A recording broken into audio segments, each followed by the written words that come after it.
Hello, my name is Kate, and I work in marketing. I am 27 years old. Since I was a young child, I have always imagined the ideal wedding. But one day, my entire world was upended, and everything changed. As a child, I was the family's responsible member. The golden child and the focal point of our parents' existence was my younger sister, Emma. We all had parts to play, and I was content with mine, so it never really worried me. However, nothing could have foreseen the treachery that broke my heart. It all began on a bright afternoon. I recall being eager to complete the last few things for my impending wedding as I entered my parents' home. I was immediately struck by an odd smell as soon as I entered, a combination of sawdust and fresh paint. I wandered into the kitchen, confused. Only a few weeks ago, the kitchen had been antiquated and dingy, but now it looked quite different. It resembled something from a home improvement program and was shiny and contemporary. "Mom, Dad, what's all this?" My voice reverberated off the gleaming new tiles as I asked. My mother smiled broadly as she turned to face me. "Oh, my dear, isn't that wonderful?" We determined that Emma needed a chef-fit kitchen. You are aware of how small the previous one was. Emma said, her enthusiasm evident in her voice. "Yes, Kate, have a look at this. It's amazing how much space there is now." A knot started to form in my stomach. It didn't feel quite right. The words escaped my lips before I could stop myself from asking the question that was on my thoughts. Where did the money for this come from? There was silence in the room. My dad cleared his throat and looked away awkwardly. "Well, since Emma needed it more, we used your wedding fund," my mother said, her once jolly tone becoming rigid. My heart sank as I froze. My wedding budget. The funds you've been setting aside for me since my birth? Tears filled my eyes, and my voice wavered. In an attempt to defend it, my mother nodded. It made sense, Kate. This was significant to Emma because her kitchen was so antiquated. We believed we could assist her. You used it without even asking me. I cut in, my voice trembling with incredulity and rage. Emma's expression dimmed. I had no idea, Kate. I assumed they were wealthy. I didn't anticipate using your wedding budget for that. It didn't matter what she said. The damage was already done. I looked to my parents for a show of regret, but all I saw in their eyes was excuses. I answered, "I see where your priorities are," in a chilly, aloof tone. "Consider yourselves uninvited to the wedding." "Kate, please wait," my mother begged as she approached me. "No," I snapped, more firmly than I meant to. "I don't want you there if my dreams have this little significance for you. I'm making my decision now that you've made yours." I turned and left the house without waiting for another word. It seemed like my heart was breaking a bit more with each step I took, and each one seemed heavier than the one before it. Tears were running down my face by the time I reached my car. This was supposed to be one of the happiest times of my life. I had been planning my wedding for months, and now the people I thought would support me the most had crushed that dream without a second thought. I drove home, trying to process what had just happened.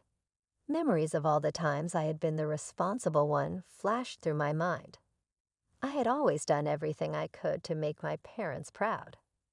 I worked hard, saved money, and never caused trouble. Meanwhile, Emma, the golden child, always seemed to get everything handed to her. This time, though, it was too much. It wasn't just about the money. It was about the betrayal. They had taken something meant for me, something I had dreamed about my entire life, and given it away without even considering how it would affect me. As I sat alone in my apartment that evening, I realized something important. This wasn't just about the kitchen or the wedding fund. It was about how I had always been treated as second best. For years I had accepted it, thinking that was just the way things were. But now I saw things clearly. This was my time to stand up for myself, to put my own happiness first. For once, it wouldn't be easy, but I knew I had to move forward without their support. In the end, the wedding would still happen, and it would still be beautiful. The people who truly cared about me would be there to celebrate, and that was all that mattered. This betrayal hurt more than I could put into words, but it also gave me strength. It taught me to value myself and my dreams, even when others didn't. And for that, I would forever be grateful. I reached my car, and tears rolled down my face like an unstoppable river. But with those tears came something else, a new determination. It was as solid and unshakable as the fancy granite countertops that had replaced my lifelong dream of a perfect wedding. My wedding would still happen, but it would be on my terms, smaller, simpler, and entirely mine. As for my family, they had made their choice. Now I was making mine. From this moment on, I would focus on building a life where I came first. The one day that was supposed to be all about me would truly reflect what I wanted. After canceling my parents' invitations, I thought the worst of the drama might be over. I was wrong. Adjusting my wedding plans felt bittersweet, but soon rumors began to spread. I could only guess that my parents were proudly showing off Emma's shiny new kitchen to anyone who would listen. One afternoon, as I sipped coffee with my best friend Sabrina, she leaned forward, her expression a mix of disbelief and frustration. "Kate, you're not going to believe this," she said. "Your parents actually said Emma's kitchen was a better investment than a wedding." I let out a bitter laugh, shaking my head. So apparently, my biggest milestone in life is less important than a fancy kitchen remodel, I said, sarcasm dripping from my words. Sabrina stared at me, her eyes wide with shock. "I mean, really? A kitchen is more important than your wedding? That's just ridiculous." Her reaction mirrored my own feelings.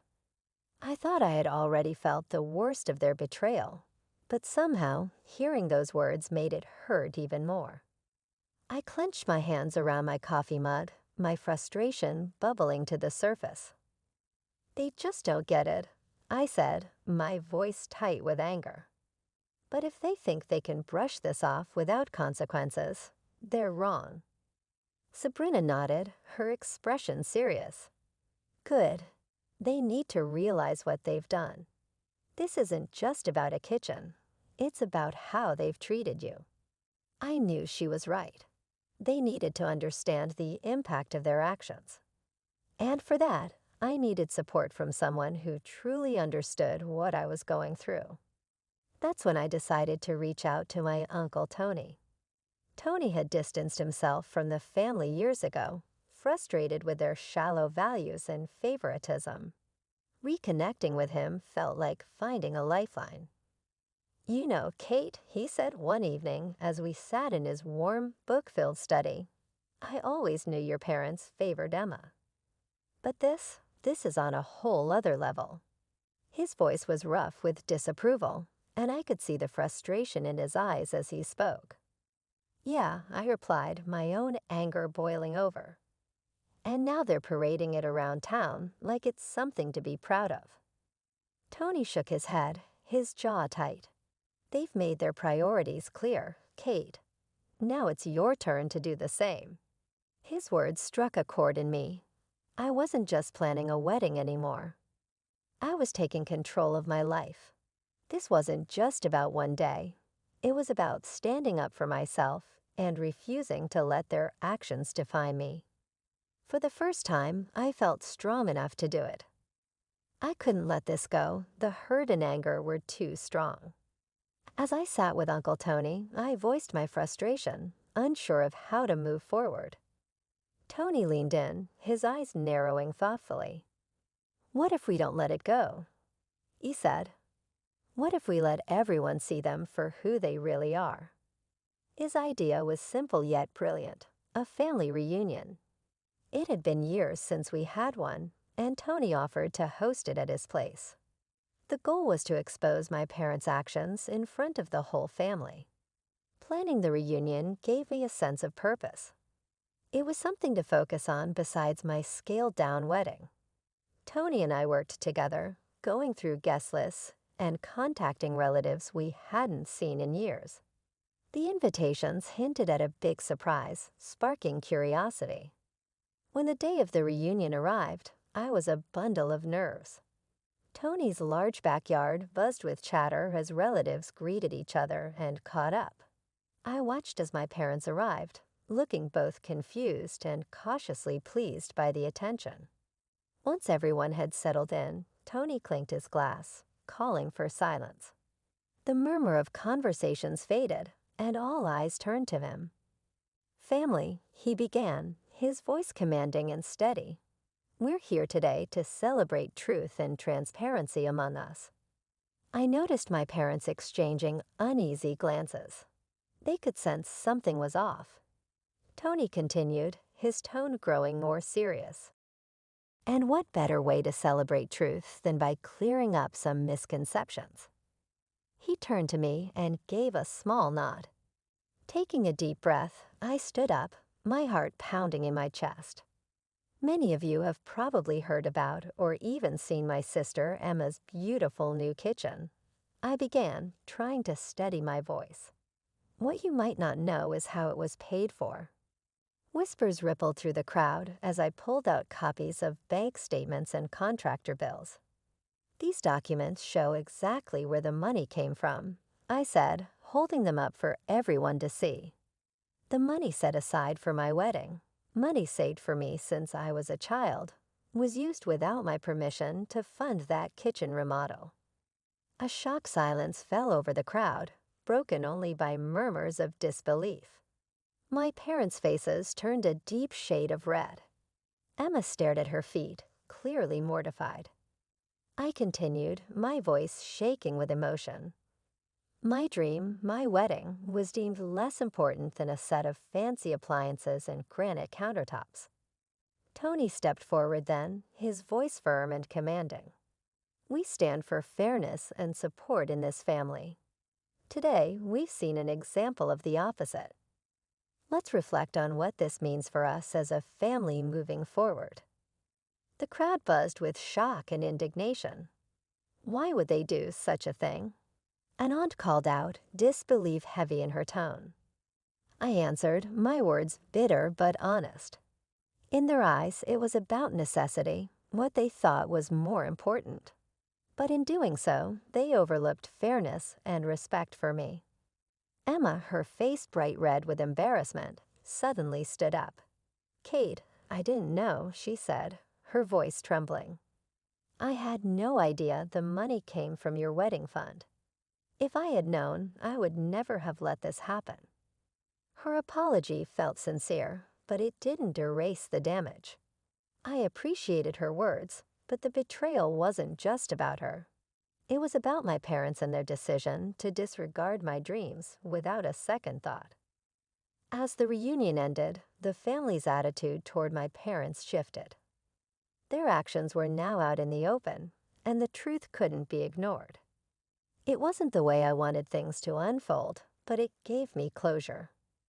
I knew I couldn't change the past, but I could move forward, stronger and more determined than ever to prioritize my happiness and the life I wanted to build. I didn't know, Kate. I swear I didn't know about the money," Emma said, her voice shaky, her eyes wide with guilt. "It's not just about the money, Emma," I replied, unable to hide my frustration. "It's about trust. It's about respect." "Our intention was never to hurt anyone," Dad said defensively, stepping in. Emma needed help, and we made a tough call. A tough call? I couldn't hide the disbelief in my voice. What about my wedding? What about my dreams? The air grew tense as relatives shifted uncomfortably, clearly aware of the tension between us. Seems to me, an older cousin spoke up cautiously. "You thought only of one daughter. What about Kate?" Another relative chimed in, their tone sharper. How do you justify choosing between your children like that? The room erupted into a heated argument. Voices overlapped, family members taking sides. Some expressed sympathy toward me, while others tried to justify my parents' actions. It was a chaotic mix of emotions. Enough. Tony's voice cut through the noise like a knife. The room fell silent, his commanding presence demanding attention. This isn't just a family squabble over money, he said, his voice steady and firm. It's about priorities. Today, we've seen clearly where those priorities lie for some of us. The crowd grew quiet, the tension so thick it felt hard to breathe. My parents, usually so confident, now looked small under the weight of the disapproving stares directed at them. The reunion, which had started as a cheerful family gathering, had turned somber and uncomfortable. Slowly, relatives began to leave, offering me sympathetic glances and brief words of support. "I'm sorry, Kate," Emma muttered as she walked past me, unable to meet my eyes. "Don't be," I said softly. "It's not your fault. But it's clear now I need to step away from this. From them." The drive home was quiet, my earlier resolve to expose the truth now mixed with a deep sadness. It wasn't easy to face the reality of my parents' choices, but there was also a strange sense of relief. The truth was out, and with it came a chance to move forward, not just with my wedding plans, but with my life. In the days following the reunion, the fallout was immediate. Whispers of betrayal spread quickly through the community. My parents, who had always been respected, now faced harsh judgment from neighbors and friends. Walking through town, I felt the weight of the community's whispers. At the grocery store, I overheard snippets of conversations. "Did you hear about the Johnsons?" Someone whispered. They took money from their daughter's wedding fund for a kitchen remodel. "Yeah," another voice replied, and at the expense of their other daughter. Poor Kate. The judgment from others was a strange kind of comfort, not joy, but validation that I wasn't overreacting. People saw what had happened for what it was, a betrayal. The looks my parents received in public were a stark contrast to the admiration they were used to. They couldn't ignore the consequences of their actions anymore, and it was clear they felt the weight of the community's disapproval. Despite everything, I felt a small sense of peace. The truth was no longer hidden, and I no longer had to carry the burden alone. My wedding would go on, smaller and simpler, but it would be a celebration of the people who truly cared for me. This painful experience taught me something important. I deserved to be surrounded by people who valued me and my happiness. It hurt to step away from my parents, but I realized that sometimes creating boundaries is the only way to protect yourself. With each passing day, I felt a little stronger. I had faced the betrayal, exposed the truth, and stood up for myself. It wasn't the wedding I had once dreamed of, but it was still my day, and it was still mine to cherish. In the end, I realized that this wasn't just about a kitchen or a wedding fund. It was about respect, love, and fairness, things I had a right to demand in my life. From that point on, I vowed to never settle for less. Validation came slowly, but it arrived nonetheless. It felt good to know that the pain I had endured was seen, even if only by strangers. People now understood what I had gone through, and that recognition made me feel less alone. One chilly Thursday morning, as I browsed the local market, I spotted Emma. She approached me hesitantly, a wicker basket dangling awkwardly from her arm. Her nervousness was clear, but I wasn't sure I wanted to hear what she had to say. "Kate," she began softly. "Save it, Emma," I interrupted, my voice steady but firm. "I'm not in the mood." She paused, looking down for a moment before meeting my eyes again. "I just wanted to say I'm sorry," she said, her tone sincere. "I really didn't know." I shook my head, my emotions carefully guarded. Whether you knew or not doesn't change what happened, I said flatly. They chose you, Emma. They always choose you. And somehow, I'm always the one paying the price. Her expression crumbled, hurt filling her eyes.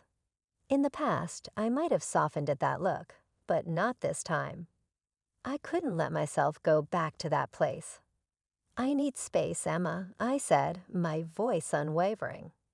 Space to heal and rebuild my life without the chaos our parents bring.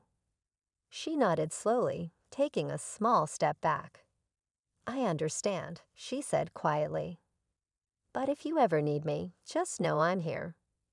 I watched her walk away, her shoulders slumped as though she were carrying the weight I had carried for so long. For the first time, though, I felt lighter, stronger. The months that followed brought whispers of my parents' misfortunes. Their once thriving boutique, a cornerstone of their social standing, was struggling. Regular customers who had once admired their charm now saw them in a different light. The Johnsons, "No thank you," I overheard one woman say at a coffee shop.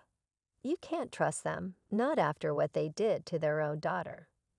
Their reputation crumbled, and with it, their financial stability. Rumors of bankruptcy surfaced, a sharp contrast to the life of comfort and privilege they had always enjoyed. While their world seemed to fall apart, mine was finally coming together. My wedding day arrived, not with the grandeur I had once imagined, but with something far better, a heartfelt celebration filled with love. The venue was small and intimate, decorated with simple elegance. Close friends and a few family members who had stood by me filled the space. Every moment felt like a stitch mending the fabric of my self-worth. "Congratulations, Kate," Uncle Tony toasted, raising his glass with a proud smile.